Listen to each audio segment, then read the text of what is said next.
Magandang araw mga kaibigan.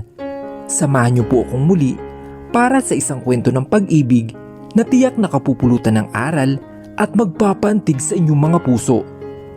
Pero kung bago ka pa lamang, ay pakilike po ng ating video. Pakiclick ng subscribe button, gayon din ng bell icon para lagi kang updated sa mga susunod ko pang upload.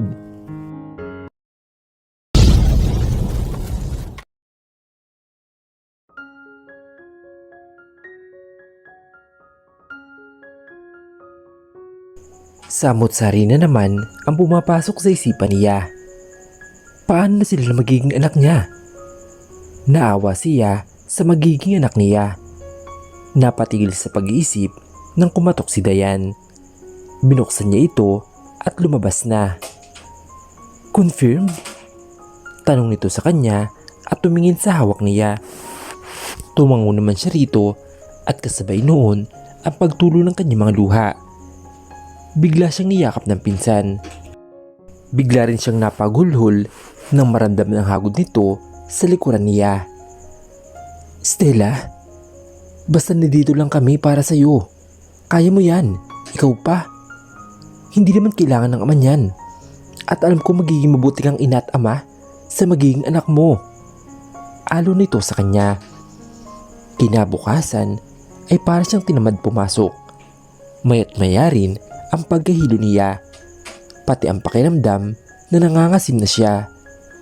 Nagbaon siya ng kindi pagpasok at mahirap na at baka sa bus siya masuka. Nag-commute lang din siya. Alas 5 pa lang ay umalis na siya at baka maipit siya ng traffic. Sa tansya niya ay maaga siya makakarating kaya duman muna siya sa isang restaurant na malapit sa opisina nila. Puro heavy meal ang in-order niya at nag-take out lang siya. 6:45 na makarating siya sa opisina nila. Alam na ni Kristen ang result ng PT niya. Kaya parang nanay naman ito na umakto maghapon. Hindi pumasok si Miguel ng araw na iyon. Ipadalaw na rin dito ang notice to transfer niya. Siya ang nag-utos sa company driver nila at minirmahan naman ito agad. Na-endorse na rin siya ng HR ng hapon ding iyon sa IT department.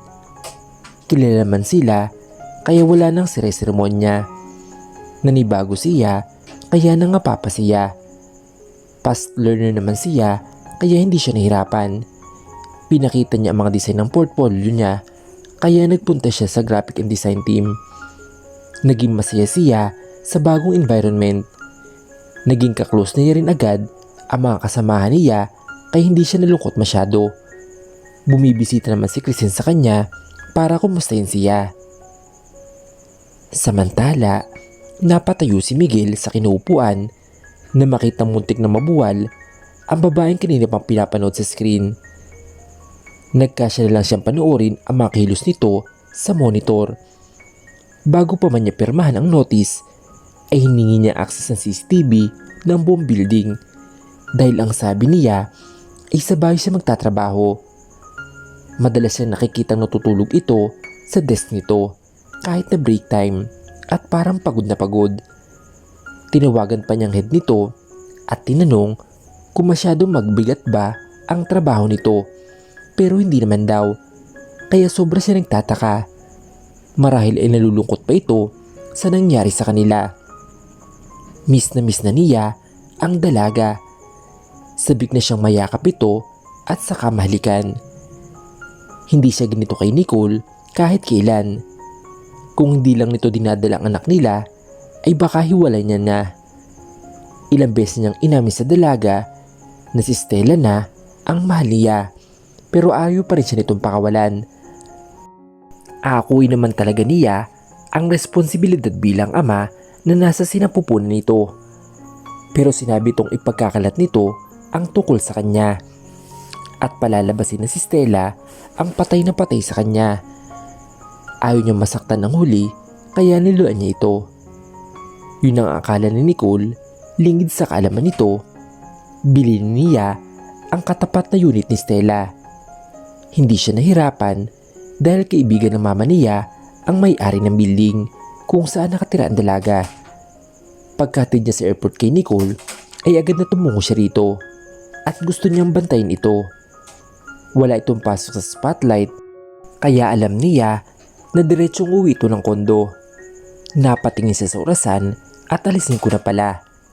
Binalik niya ang kanyang mata sa monitor. Muling pinapanood ang babae na kinasasabi kang makita niya. Nagpupunas na ito ng mesa at inaayos ang mga papel na nakakalat na. Maya-maya ay kinuha nito ang bag at saka umalis na. Ngayon niya balak na kausapin ang dalaga.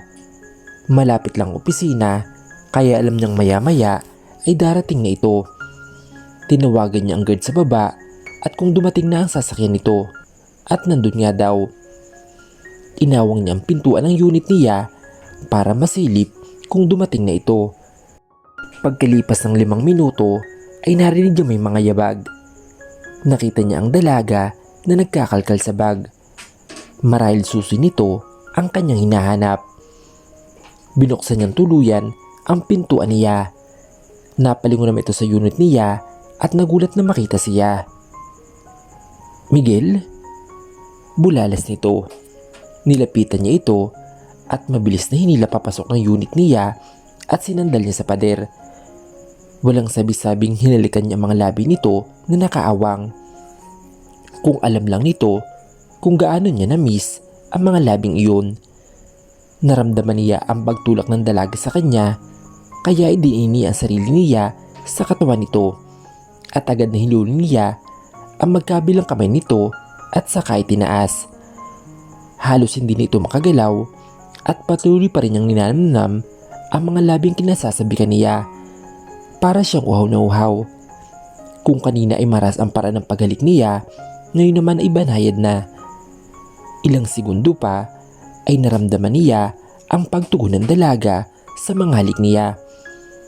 Binitawan niya mga kamay nito at hinapit ito habang patuloy ang paghalik nila sa isa't isa.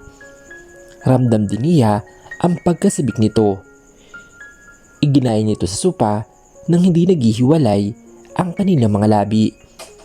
Napupo siya at ito naman ay nakakandong sa kanya. Napaungol siya nang biglang upo nito sa kandungan niya. Nahihirapan siyang huminga dahil sa biglang pag-upo sa kanyang kandungan. Parang gusto nang kumawala sa suot niyang shorts ang alaga niya.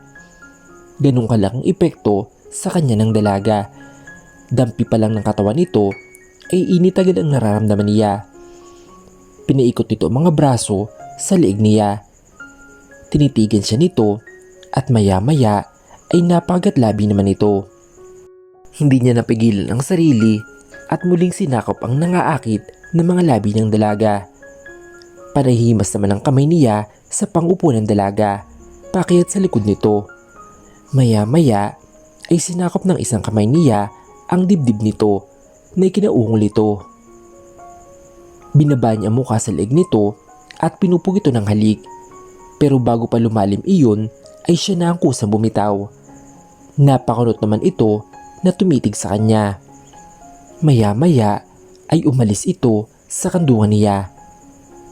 Babe, hahawakan niya na sana ito pero tumayo na ito. Ano namang kalukuhan to, Miguel? Nainis bigla ito. Para tuloy siyang matatawa sa inakto ng dalaga. Halatang hindi ito nagustuhan ang pagpigil niya sa sarili. Binabasa niya ang reaksyon nito. Hindi niya alam kung nabitin ba ito o hindi. Napangiti siya sa kanyang naisip. Anong hindi mo dyan? Naiinis ng ang dalaga. Ang cute naman. Pinasadahan niya ng tingin ang buong katawan nito. At ngayon lang niya napansin na parang tumaba ito. Sa bagay, lagi niyang nahuhuli may kinakain ito na pagkain sa ilalim ng mesa. Wala, namiss lang naman kita.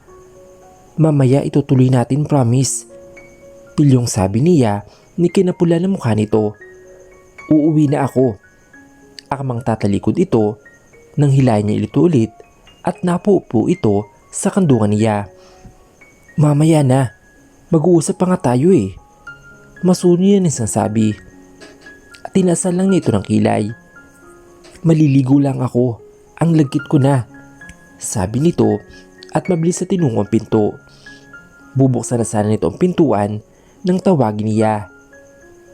Babe? Napalingon naman ito. Alam niyang lilingon ito kaya sinabi niya ang gusto niyang sabihin. I love you. Natigilan ito pero maya-maya ay lumabas na rin agad.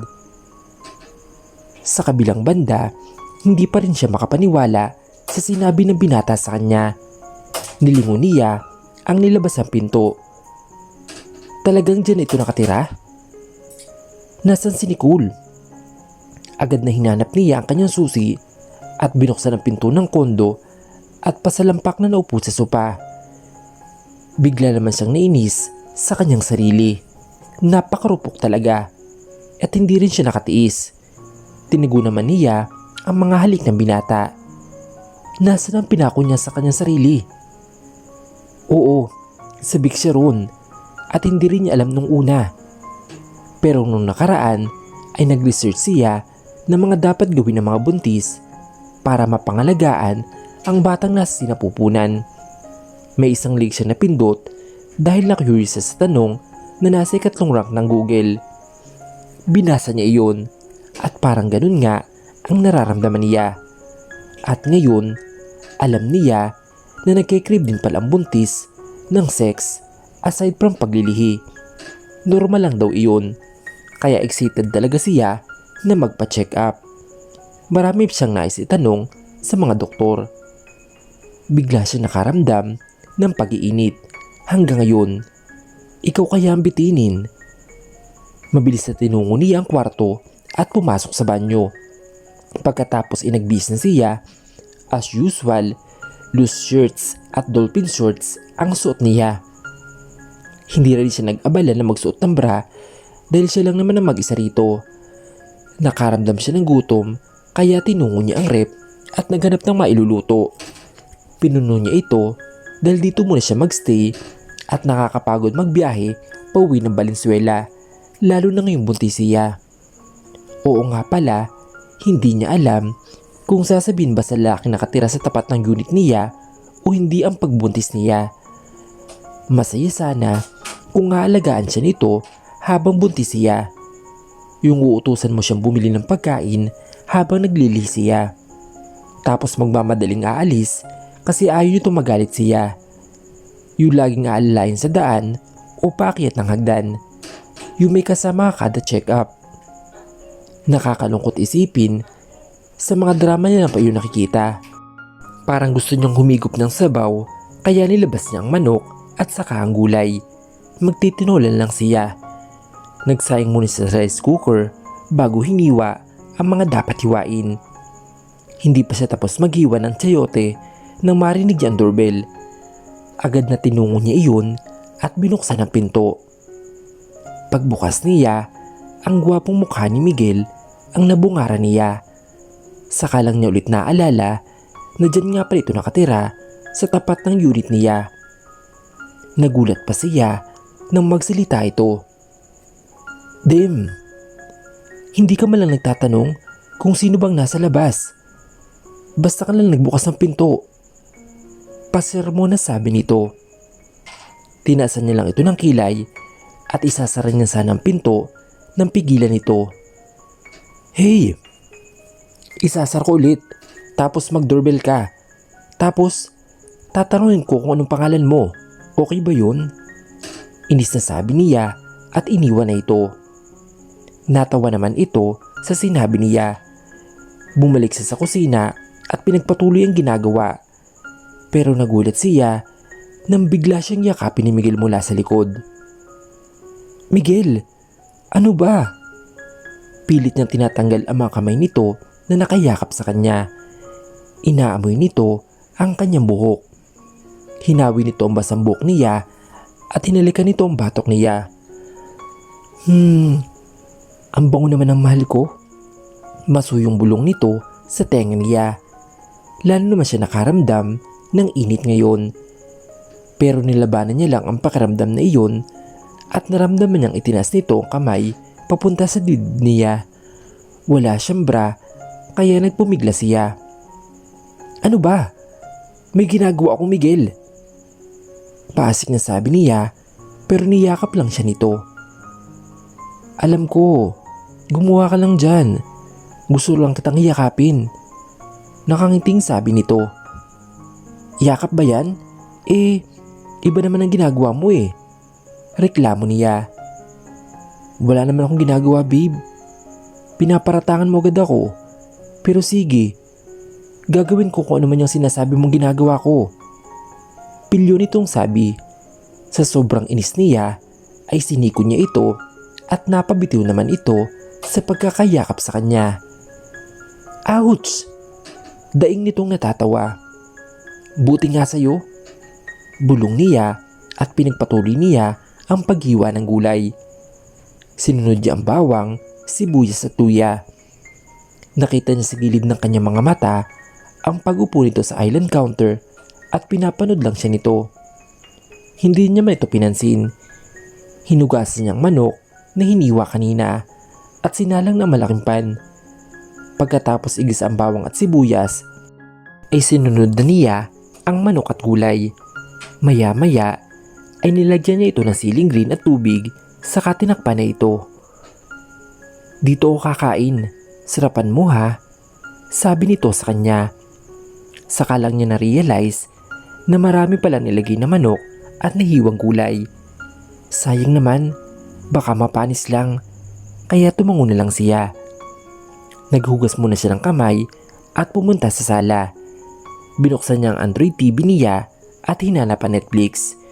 Hindi siya nanood ng mga balita at puro lang siya palabas. Kung hindi kay drama, English series o di kaya ay mga Tagalog movie. Naupo ito sa kanyang tabi. Sumandal ito at inuunat ang mga kamay nito sa mahabang upuan. Naramdaman niya ang pag-akbay nito sa kanya. Para-paraan lang Miguel, sabi niya at tinanggal ang kamay nito sa kanyang balikat. Natawa lang ito at ibinalik ulit ang braso sa kanya. Nakailang tanggal na siya pero binabalik lang nito kaya hinalaang lang niya. Maya-maya ay binalikan niyang niluluto at tinanggal sa saksakan ang rice cooker. Doon na siya tumambay sa kusina pero sumunod na naman ang binata sa kanya. Hinayaan niya lang ang binata sa pangasar sa kanya. Pagkaluto ay naghain na siya at tinanda ang gagamitin plato at kubyertos. Hindi naman ito niyaya dahil kusa itong umupo at nagsandok ng kanin. Naglagay siya ng maliit na pangok sa tabi nito kaya doon ito nilagay ang sabaw na niluto. Napatingin ito sa kanya pagkatapos ng subo nito. Ah, nice! Pwede ka na mag-asawa. Nakangiting bulalas nito. Matagal na. Seryosong sabi niya. Then, pakasalan mo ako. Hindi pa rin alis ang ngiti nito at muling sumubo. Natigilan sa saglit pero bumalik din siya sa wisyo. Huwag mo akong buwisitin Miguel. Alam ko naman ang kasunod niyan eh. It's a prank diba? Sarcastic kong sabi niya. At bakit ko naman gagawin yon? Magiging akin ka rin and I'll be yours. Bear that on mine babe. Seryoso rin ito. Hindi na lang siya nagsilita at pinagpatuloy na ang pagkain. Tumayo siya at kumuha ng baso at tubig. Binigyan niya rin ito. Thanks babe. Masarap ngang pakinggan pero masakit namang isipin na nagpapantasya lang siya. Nagpresenta nito maghugas ng pinagkainan kaya hinayaan niya lang. Bumalik sa sala at nanood na lang ng palabas sa Netflix. Dahil sa pagod sa maghapon ay hindi niya namalayan na nakatulog na pala siya. Nagising na lang siya nang maramdamang binubuhat na siya. Maya-maya ay naramdaman niya ang paglapat ng katawan niya sa malambot niyang kama. Ang alam niya ay binuhat siya ng binata mula sa sopa kanina. Napadilat siya ng mata. Ang gwapo mukha ng mahal niya ang unang nakita niya. Mataman lang siya nitong tinitigan. Nakakulong siya sa dalawang kamay nito. Nailang siya nang bigla-bigla itong lumunok. Sunod-sunod iyon. Bigla niyang iniwas ang kanyang tingin. "Look at me, babe." Masuyong utos nito. Nang hindi niya sinunod iyon, ay hinawakan nito ang magkabilang pisngi niya at iniharap sa mukha nito. "I love you. Pakasalan mo ako, please." Pagsusumamo nitong sabi at masuyo nitong hinalikan ang mga labi niya. Hindi niya tinugon ang sinabi nito dahil naguguluhan siya. Tama ba ang narinig niya? Niyayaya talaga siya nito magpakasal? Tinulak niya ito pero hindi ito nagpatinag. "Naririnig mo ba ang sinasabi mo, Miguel? Niyayaya mo akong pakasalan? Si Nicolan dapat mong yayain. Magkakana ka na at lahat-lahat. Nakikipaglandian ka pa ba sa akin?" Malakas na tinulak niya ang binata pero dinaganan lang siya nito. "Stella, ikaw lang ang gusto kong makasama habang buhay. Yes, buntis siya pero ikaw ang mahal ko. Hindi mo ba naiintindihan?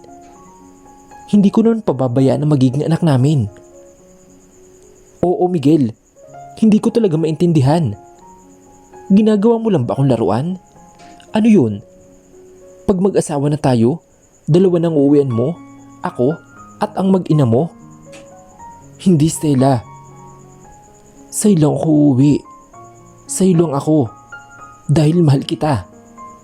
Iyon lang ang sinabi at sinili siya nito ng halik. Parang gusto niyang sabihin dito na nagdadalang tao rin siya. Pero hindi niya magawa dahil malaki pa ang pag-alinlangan niya. Gayunpaman, masaya siya sa mga revelasyon ng binata na mahal siya nito, na siya ang pinilitong pakasalan. Napaungol siya nang maramdaman ng isang kamay nito sa loob ng damit niya. "You're not wearing your bra." Nang nagbukas ka pala ng pinto. "Buti kung ko lang nakakita, ayos lang. Don't do that again, babe. Or else..." "Or else what?" Naghahamong tanong nito. "Paparusahan kita sa parang gusto ko." Yun lang ang sinabi at muling sinakap ito ang mga labi na naghahamon. Tinugon niya ito ng buong puso. Naging mapusok ang mga halik nito nang maramdaman ang pagtugon niya. Naging marahan naman ang pag-apros ito sa dibdib niya habang patuloy siya nito na hinahalikan. Inangat nito ang lalayan ng damit niya at mabilis na inubad iyon. Napangiti rin ito na makita ang dalawang bundok niya. Tinakpan niya ito pero tinanggal din niya iyon. "Akin ka lang, Stella." Isa-isa nitong sinubo at napapikit siya. At nang magsawa ay muling binalikan nito ang mga labi niya. Saglit na binitawan nito ang mga labi niya at hinubad dito ang damit na suot. Napalunok siya na makita na naman ang nangaakin na dibdib nito. Parang gusto niyang yakapin kaya inangat niya ang ulo niya at masuyong hinalikan ang binata habang hinahaplos ang hubad na dibdib nito.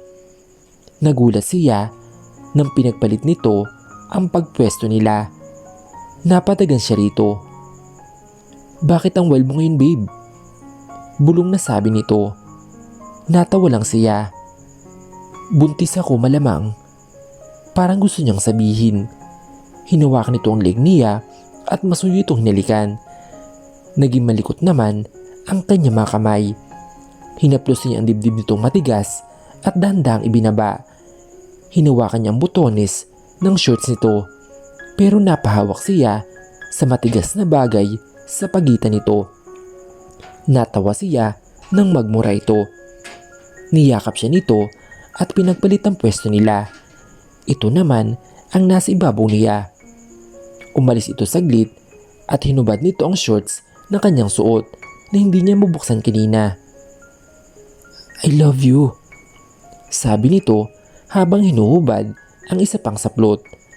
Napalunok siya na makita ang bagay na sa pagitan ng mga hita nito. Mukhang handa-handa na nasisirin siya. Napangiti ito na makitang titig na titig siya rito. Muling dumagan ito sa kanya at dahan-dahang nilapit ang mukha sa mukha niya para magpantay sila. I love you. Masuyo itong sabi. Kinintalan niya ito ng halik. Sabi ko I love you. Ulit nito sa kanya. Naiintindihan niya ang nais iparating nito kaya matamis itong ngitian. I love you too, Miguel. Aniya at matamis ang ngiti sa kanya. Thank you for loving me, Stella. Kahit sa maikling panahon. I love you so much. At hindi ko kayang sa iba ka mapunta. Puno ng pagmamahal itong sabi. Siya na ang unang humalik sa binata at masuyo na may tumugon.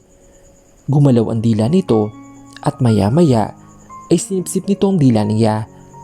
Sinakapulit na mga kamay nito ang dalawang dibdib niya at bumaba pa yun sa shorts niya. Inangat niya ang kanyang pangupo para tuluyang mahubad ang shorts niya at hinaplos nito iyon kahit may sapin pa. Binitawan nito ang mga labi niya at bumaba ang mga labi nito sa leg niya at sinakap muli ang tayo-tayong bahaging iyon ng dibdib niya. Napaungol sa bigla dahil hindi niya napansin na napasok nito ang mga kamay sa loob ng underwear niya at dinama iyon. Bumaba ang mga labi nito at kinintalan ang gitna niya na may panty pa at nginitian siya. Kainis, ang landi mo, Miguel. Kunway sabi niya.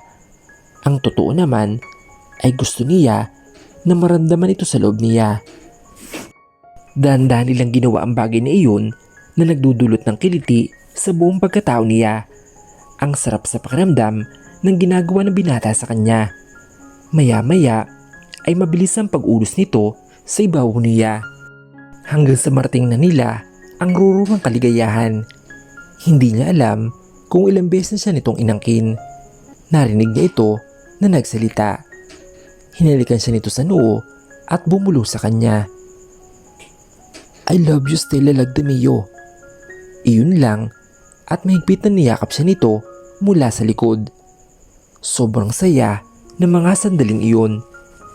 Maya-maya ay hinila na siya ng antok.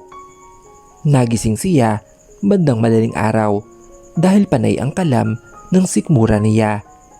Napatingin siya sa lalaki na nakahiga sa tabi niya. Hinaplos niya ang gwapong mukha nito at hinaplos din niya ang kanyang tiyan. Kung alam lang nito na hindi niya maipaliwanag ang sayang nararamdaman niya. Kinintalan niya ito ng halik bago bumaba ng kama. Pinulot niya ang damit at shorts at saka underwear. Nilagay niya sa laundry basket niya at lumapit sa closet niya at naghanap na may isusot na panloob. Napangiti siya nang mapalingon sa lalaking mahal. Nahawi pala ang kumot na nakabalot dito. Marahil nahila niya kanina pagbaba ng kama. Kitang-kita niya ang nakatayong alaga nito. Ganun ba talaga yun kahit tulog ang amo? Bigla namang nag-init siya. Kinumutan niya lang ito at lumabas na ng kwarto. Dumako ang tingin niya sa wall clock. Maaga pa pala. 10:00 pa lang. Iniinit niya ang tinolang manok at saka ang kanin. Nagtimpla na rin siya ng gatas. Nasa kalagitnaan siya ng pagkain nang malingunan ang binatang nakatayo na at pupungas-pungas. Napasigaw siya na makita na hubot-hubad lang ito. Ano ba, Miguel? Magdamit ka nga. Inis na sabi niya rito. Natawa naman ito. Imbis na bumalik ito sa kwarto, ay naglakad pa ito palapit sa kinaroroonan niya.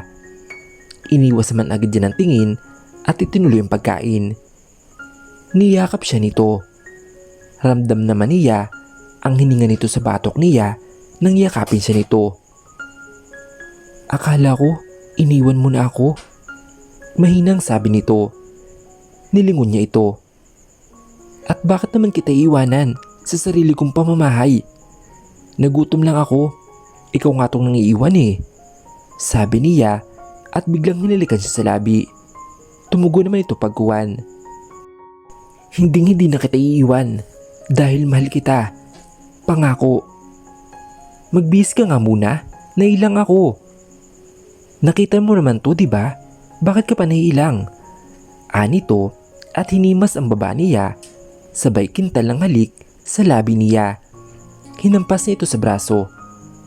Kahit na, saka respetuhin mo naman ang pagkain. Okay, fine. Kumindat ito at tumalikod na. Napatingin naman siya rito, lalo na sa pangupo nito. Ang landi, sigaw niya rito. Narinig niya ang pagtawa nito. Bumalik nga ito at nakaboxer na lang naman. Buwisit kang lalaki ka? Sabi ko magbihis ka. Pagalit na sigaw niya rito. What's wrong? May takip naman eh. Saka nagugutom na rin kasi ako. Parang batang sabi nito. Tumayo siya at akmang liliko papunta sa kwarto nang tawagin siya nito. Babe, saan ka pupunta? Hindi mo ba ako sasamang kumain? May kukunin lang ako. Pagbalik ay winigiway niya ang shorts at lumapit dito. O ayan, isuot mo yan. Sabay hampas ng shorts sa kanya. Ouch! May pagkasadista ka pala, babe. Nakangiti ito. Oo, kaya isuot mo yan. Iniwan nito ang pagkain at mabilis na isinuot iyon at bumaling sa kanya saka hinilas nito palapit. Umupo ito at kinandong siya. Hinawi nito ang buhok niya na nakatakip sa mata niya at tumitig ito sa kanya. I love you. Malabing nitong sabi. Napangiti naman siya. Bigla na itong naging sweet at showy sa kanya. Hindi ka ba nagsasawang sabihin sa akin yan? Biro niya dito. At bakit naman ako magsasawa? Bakit ikaw? Nagsasawa ka bang marinig? Biglang tila nagtatampo na sabi nito. Ang cute tuloy nito. Kinurot niya ang pisngi nito at pinagtagpo niya ang kanilang mga labi. Inayos ito ang pagkakakandong niya at pinaharap sa kanya. Niyakap niya naman ang dalawang kamay sa batok nito. Naramdaman niyang tumayo ito at pinaupo siya sa island counter ng kusina. Inikot niya ang dalawang binti sa katawan nito. Napakasaya ko ngayong araw, Miguel. Sabi niya nang bumitaw siya sa mga labi nito. I know, I can feel it. Ano naman ako? Sabik na sabik ako sa'yo. Hanggang tanaw lang kita nung nakaraan. Masuyo nitong bulong at hinahalikan ang tenga niya. Hindi ka naman pumapasok. Paano mo ka natatanaw? Nagtatakang tanong niya rito. Secret. Bigla siyang napaseryoso sa sinabi nito. Anong secret yan, Miguel? Nagpalinga-linga siya at hinahanap niya kung may CCTV sa loob ng unit niya. Nang walang nakita, ay binali niyang muli ang seryoso mukha niya sa binata. Ang nakakainis, tumatawa lang ito kaya pinalakan niya ito ng mata. Ayoko ng ganyan tingin. Wala akong nilagyan ng CCTV rito, babe, kung yan ang iniisip mo. Hindi pa rin nawawala ang ngiti nito. Visit ka kasi, sabihin mo na nga. Nagagalit na sabi niya. Okay, huwag ka na magalit, mahal ko. Sa office, may access ako ng CCTV, kaya lagi itang pinapanood. Napaawang siya ng labi sa kanyang narinig. Ano? Di, nakikita mo kung natutulog sa desk? Nahihiyang tanong niya. Tumango naman ito. Huwag kang mag-alala. Hindi naman kita babawasan ng sahod. Dadagdagan ko pa nga yan eh. Pabirong sabi nito at muling inangkin ang mga labi niya. I love you so much, Miguel. Sabi niya sa binata. Hindi niya inantay ang sagot nito dahil hinalikan niya ulit ito ng puno ng pagmamahal. Naramdaman niya ang pag-angat sa ere. Kinaragasan nito at binaybay nilang kwarto niya. Masuyo siya nitong inihiga sa kama at bulong hinubad nito ang mga suot nila. Agad na umibabo ito sa kanya at masuyong hinalikan ang kanyang mga labi. Pagkatapos idandang ibinuo nito ang kahandaan sa pagkababae niya. Muli na naman nagsanib ang katawan nilang dalawa. Hindi nito ramdam ang bumuong kuko sa likod sa tuwing umulos mula sa ibabaw niya. tanging halinghing na lamang nila ang maririnig sa buong kwarto niya ng mga sandaling iyon. Kinabukasan ay maaga siyang nagising. Napangiti siya na makita ang mga kamay ng binata na nakayakap sa kanya. Akala niya ay panaginip lang ang mga ito. Hanggang ngayon ay hindi pa rin siya makapaniwala sa mga sinabi sa kanya ng binata. Pero heto si Miguel ngayon, natutulog na may ngiti sa mga labi. Hindi niya mapigil ang sarili na mapangiti rin. Hinalikan niya ito ng marahan pero nagulat siya na magbulat ito ng mga mata. Kaya bigla niyang inalayo ang mukha at nagtalukbong ng kumot.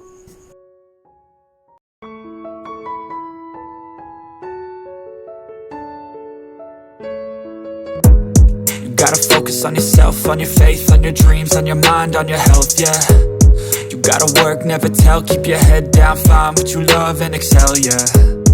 Push and pull and repel any hate, go create what you want, feel compelled, yeah. And once you finally get a taste of the race, you'll never look back once you felt that. Don't let somebody take your time and your worth, just focus on yourself first. Don't let somebody take your time and your worth, just focus on yourself first. Don't let somebody take your time and your worth, just focus on yourself first. Don't let somebody take your time and your worth, just focus on yourself first.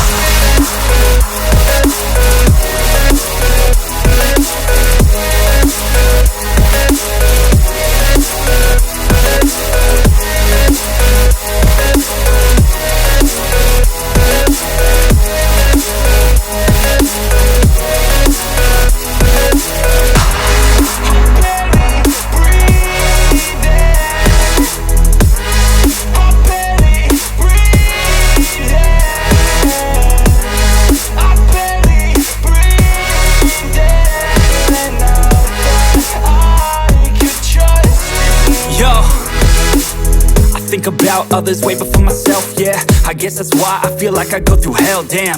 Wasting time on your dreams instead of mine, yeah. About to turn this franchise around on a dime, man. It's all about finding your right state of mind. It's all about turning the worst into fine. It's all about time and the work and the climb. From the thirst we will rise, I'm immersed in this life. Don't let somebody take your time and your worth, just focus on yourself first.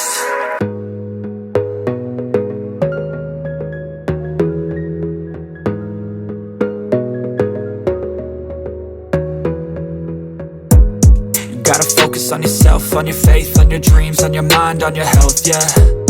You gotta work, never tell, keep your head down, find what you love and excel, yeah. Push and pull and repel any hate, go create what you want, feel compelled, yeah. And once you finally get a taste of the race, you'll never look back once you felt that. Don't let somebody take your time and your worth, just focus on yourself first. Don't let somebody take your time and your worth, just focus on yourself first. Don't let somebody take your time and your worth, just focus on yourself first. Don't let somebody take your time and your worth, just focus on yourself first.